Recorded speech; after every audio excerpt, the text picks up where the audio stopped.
నమస్తే, welcome to our channel.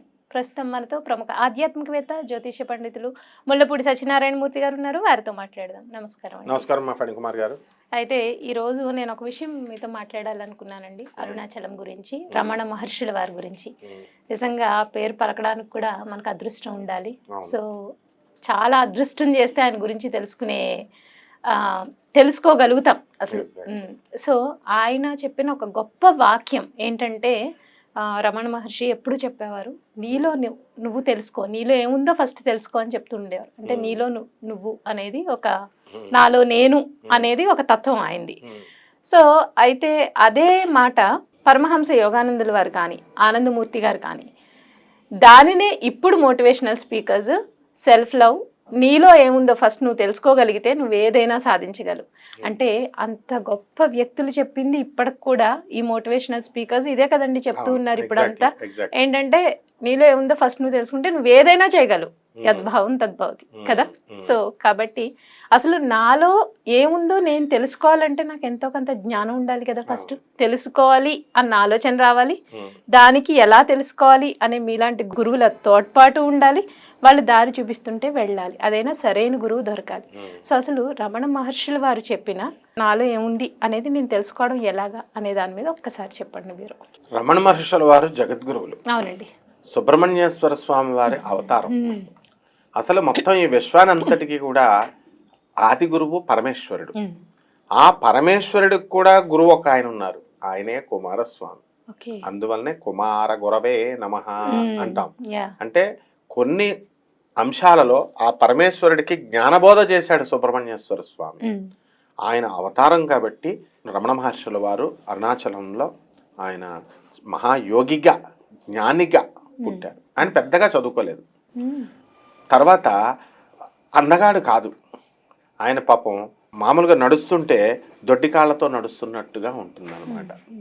అయినప్పటికీ కూడా ఆయన అష్టావక్ర మహర్షి, అంటే అష్టవంకర్లో ఉన్నటువంటి ఋషే మళ్ళీ ఈ మన రమణ మహర్షి గారిగా పుట్టారు. అయితే ఆ కాలంలో మనం స్వామి వివేకానందుల వారు చెప్పారు, ఆనందమూర్తి గారు ఆనంద మార్గ ఆశ్రమము ఆనందమూర్తి గారు చెప్పారు, యోగదాస్ సత్సంగ్ పరమహంస యోగుల వారు, మహావతార్ బాబాజీ శిష్యులు, మరి లహరి మాషయుడు, యుక్తేశ్వర్ బాబాజీ, వీళ్ళంతా కూడా ఎవ్వరు చెప్పినా కూడా మన రామకృష్ణ పరమహంస గారు ఎవ్వరు చెప్పినా సరే రమణ మహర్షి చెప్పిందే చెప్పారు. అంటే వాళ్ళు చెప్పిందే రమణ మహర్షుల వారు. అంటే వీళ్ళంతా కూడా జగద్గురువులు కాబట్టి జగద్గురువులు ఏది చెప్పినా సరే ఒకటే ఉంటుందన్నమాట. శివుడు ఏది చెప్పాడో అదే డీవియేషన్ లేకుండా శ్రీకృష్ణ పరమాత్మల వారు చెప్పారు. శ్రీకృష్ణ పరమాత్మల వారు ఏది చెప్పారో అదే డీవియేషన్ లేకుండా ఈ జగద్గురువులంతా చెప్పారు. అయితే మనం ఆయన మాట ఎత్తాలంటేనే మీరు అన్నట్లుగా మనకి ఆయన ఆదేశం ఉండాలా, అప్పుడే బుద్ధిం యోన ప్రచోదయాత్ అన్నారు. అంటే మన బుద్ధుల్ని ప్రేరణ చేస్తేనే మనం ఆయన యొక్క శరణం వేడగలుగుతాము, ఆయన గురించి తలుచుకోగలుగుతాం. అయితే ఈ మధ్యకాలంలో అందరూ కూడా అరుణాచలం వెళ్తున్నారు, చక్కగా బ్యాచీలు వెళ్తున్నాయి. అవును, బస్సులు హడిలిపోయి చాగంటి కోటేశ్వరరావు గారి దగ్గర నుంచి గరికపాటి నరసింహారావు గారి దగ్గర నుంచి మొత్తం ఇప్పుడు మనం ఉన్నటువంటి గురువుల బ్యాచ్ అంతా కూడా నయనలరాలు వెళ్ళకండి, బస్సులు వేసుకొని వెళ్ళిపోయి అక్కడ జనం అంతా అరుణాచలాన్ని, మరి ఆ జనం రద్దీతో పాడైపోతుంది కదా. అందువలన మీరు చక్కగా తత్వాన్ని అర్థం చేసుకోండి అని చక్కగా చెప్పారు. అందువల్ల అరుణాచలం వెళ్ళేటటువంటి ప్రతి ఒక్కళ్ళు కూడా కంపల్సరీ ఆ అగ్నిస్తంభన లింగం అది. ఆ అగ్నిస్తంభనం అంటే అగ్నిదేవుడు దేన్నైనా సరే డైజెస్ట్ చేస్తాడు, పాపాలని పోగొడతాడు, పుణ్యాన్ని ఇస్తాడు. ఆ అగ్నిస్తంభన ఆ కొండే అరుణాచలం కొండే శివలింగం అనమాట, అగ్నిస్తంభన లింగం. దాంట్లో ఆయన రమణ మహర్షి గారు అక్కడ స్థిర నివాసం చేశారు. ఆదిశంకరుడు వారు ఏ విధంగా అయితే మరి కాశ్మీరేతు సరస్వతి అన్నాము, అందువల్ల శృంగేరిపేటంలో శారదాదేవికి చేశారో, రమణ మహర్షుల వారు ఒక చక్కటి ఈ అరుణాచల క్షేత్రాన్ని అక్కడ స్థానంగా తీసుకొని కైలాసంగా అక్కడి నుంచి తన బోధనలు ప్రారంభించారు. ఆయన ఏమి ఆర్భాటాలు హంగులు ఉండవు, గోచిగుడ్డ కట్టుకున్నాడు, ఓ చిన్న కర్ర పట్టుకునేవాడు అంతే. వచ్చిన వాళ్ళకి మామూలుగా నిన్ను నువ్వు తెలుసుకో, అంతే, సింపుల్ లాజిక్. నిన్ను నువ్వు తెలుసుకుంటే మొత్తం సమస్తం నీ వెంట వస్తుంది అనేవారు. అక్కడికి వచ్చిన వాళ్ళంతా కూడా ధ్యానంలో కూర్చోవాలి. ఇప్పుడు మనకి ప్రజెంట్ ఇప్పుడు కూడా రమణ మహర్షుల వారి సత్సంగాలు నడుస్తున్నాయి. ఏ సత్సంగమైనా చెప్పేది ఒకటే అన్నమాట. మనం మెడిటేషన్లో కూర్చోవాలా.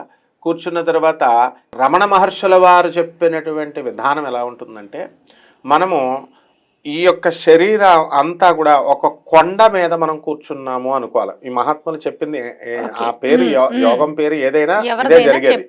చెప్పింది ఒకటే, కొండ మీద మనము వజ్రాసనంలో కానీ సిద్ధాసనంలో కానీ కూర్చోవాలి. అంటే భాషాపేటలు వేసుకుని కూర్చున్న తర్వాత అది మెంటల్ భావన చేయాలి. భావన చేసిన తర్వాత ఈ క్రింద ఉన్నటువంటి కొండ అదృశ్యం అయిపోయింది అని భావన చేయాలి. అంటే మనం ఒక్కడమే అప్పుడు గాల్లో తేలుతున్నట్టున్నాం. అప్పుడు భావన ఏం చేయాలా, స్టార్స్ ఏ విధంగా అయితే ఆకాశంలో నిలబడి ఉన్నాయో ఏ ఆధారం కింద లేకుండా అలా నేను స్టార్ మాదిరిగా నేను నుంచున్నాను అనుకోవాలి. అనుకున్న తర్వాత అది ఫస్ట్ స్టేజ్. సెకండ్ స్టేజ్ ఏం చేయాలా, మనకి ఈ బొటన వేళ్ళ 2 బొటన వేళ్ళ నుంచి 2 జ్యోతులు 2 స్టార్స్ ఉన్నాయి కదా, ఆ 2 స్టార్స్ ఇలాగా మన మోకాళ్ళ కాళ్ళల్లో నుంచి ఇలాగా తొడల మీదగా వచ్చి మన మర్మాంగం దగ్గర అంటే మూలాధార చక్రం దగ్గర ఆ 2 ఏకమైనట్టుగా భావన చేసుకోవాలి. ఒక స్టార్ అయిపోయింది, ఒక జ్యోతి అయిపోయింది. అది నెమ్మదంగా మూలాధార చక్రం నుంచి పైకి వస్తున్నట్టు భావన చేయాలి. మణిపూరక చక్రం ఇలా ఒక్కొక్కటి, అనాహత చక్రం ఇలా షట్చక్రాలు ఇలా తీసుకొచ్చి ఆజ్ఞా చక్రం దగ్గరికి మనము వచ్చినట్టుగా స్టార్ భావన చేయాలి. ఆ తర్వాత మళ్ళీ అక్కడి నుంచి సహస్రార చక్రం దగ్గరికి వెళ్ళాలి. మళ్ళీ సహస్రార చక్రం వరకు ఆ స్టార్ ప్రయాణం చేసినట్టు మనం కనబడాలి అది. ఆ తర్వాత అక్కడి నుంచి మళ్ళీ ఆజ్ఞా చక్రానికి బయటకు వచ్చి అక్కడ నిలిపేసేయాలి.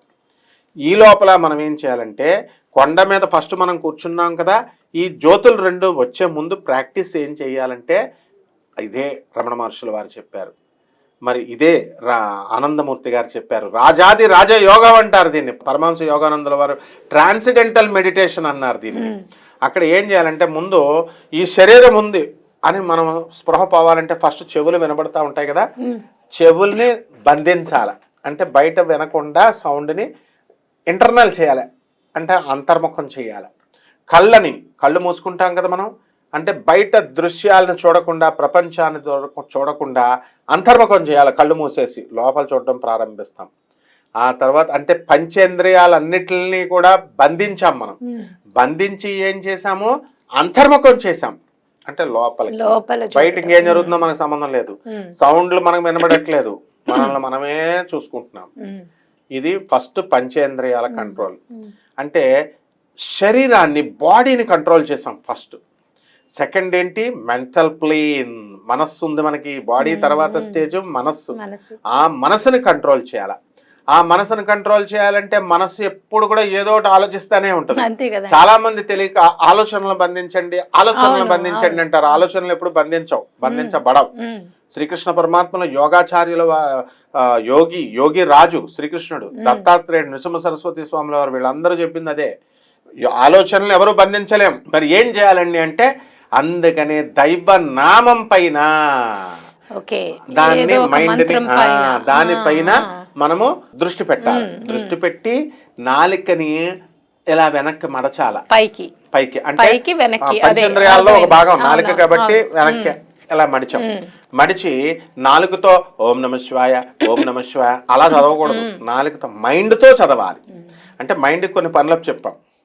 మైండ్కి ఏం ఆలోచింపజేస్తున్నాము, మంత్ర జపం మీద మైండ్ వెళ్ళేలాగా కాన్సన్ట్రేట్ చేస్తున్నాం.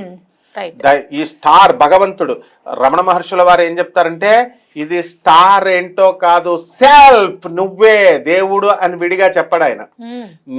నీలో ఉన్న ఆత్మే దేవుడు, అందుకనే నీ ఆత్మను నువ్వు తెలుసుకో, నిన్ను నువ్వు తెలుసుకో అన్నారు. జగద్గురు అయినటువంటి ఆదిశంకరాచార్యుల వారు కూడా అదే చెప్తారు. ఏమన్నారంటే, ఈ జీవుడు వేరు దేవుడు వేరు కాదు, ఈ 2 వేరైతే అది ద్వైతం అవుతుంది. ద్వైతం అంటే 2, డ్యుయాలిటీ అంటాం. ఈ 2 ఒకటైతే దాన్ని మనం ఏమంటామంటే అద్వైతము. అంటే జీవుడే దేవుడు, దేవుడే జీవుడు, అహం బ్రహ్మాస్మి.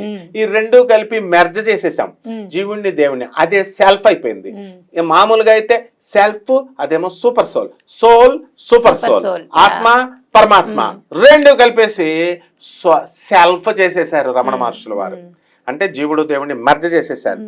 మర్జ చేసేసిన తర్వాత ఇప్పుడు మనం ఏం చేస్తాం, ఈ స్టార్ రూపంలో మనము ఇక్కడ ఆజ్ఞాచక్రంలో చూడడం మొదలు పెడతాం. అంటే మనకి ఇంకా శరీర స్పృహ పోయింది, పంచేంద్రియాలు పోయినాయి, మనస్సును కూడా కంట్రోల్ చేసేసాం, ఒక దాని మీదకి తీసుకొచ్చాం, అంతే తప్ప ఆలోచనలు ఇంకా వేరే ఆలోచనలు బంధించలేదు, ఆలోచనలను స్తంభింపజేయలేదు. చాలా మంది ఇప్పుడు ఉన్నటువంటి యోగా సెంటర్స్ అంతే కూడా వాళ్ళు ఎక్సెప్ట్ ఈ మహాత్ములు తప్ప మిగతా వాళ్ళు కంట్రోల్ బంధించండి అంటారు, స్తంభింపజేయండి అంటారు.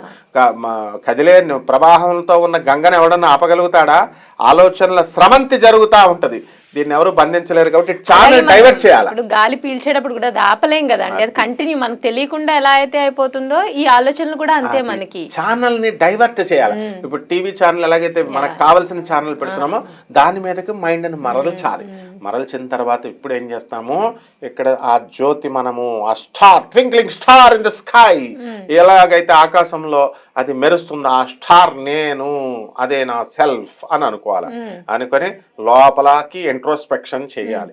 రమణ మహర్షుల వారు, వారి శిష్యులు మన ఆనందమూర్తుల వారు గతిర్షానంద అవధూత అని ఉన్నారు, భవేశానంద అవధూత అని ఉన్నారు, ఇది ఆనంద్ మార్గ్ లో ప్రియతోషానంద అవధూత, సవితానంద అవధూత, వీళ్ళంతా ఎంబీబీఎస్ డాక్టర్లు, ఇంజనీర్లు. అలాగే పరమహంస యోగానంద ఆశ్రమంలో ఇప్పుడు కూడా ఉన్నారు వైఎస్ఎస్ సత్సంగ రాంచీలో మా గురువు గారు అయినటువంటి శాంతానందగిరి, వీళ్ళేమో ఆనంద్ మార్గ్ గురువులు. మరి అలాగా ఎవరు చెప్పినా సరే, అరే లోపల చూడు, ఇంట్రోస్పెక్షన్ చేయంటే నేనేమనుకునేవాడిని, లోపలికి చూడు, లోపల నీలో ఏమని తెలుసుకో అంటే లోపల చూసి ఏముంటాయి గురుగారు, కొండ 4 ఉంటుంది, 4 ఉంటుంది, పేగులు ఉంటాయి అనుకునేవాడిని. అది కాదు, మెంటల్ ప్లేన్ లో లోపలికి వెళ్ళి చక్కగా ఈ జ్యోతి మెరుస్తా ఉండాలంట.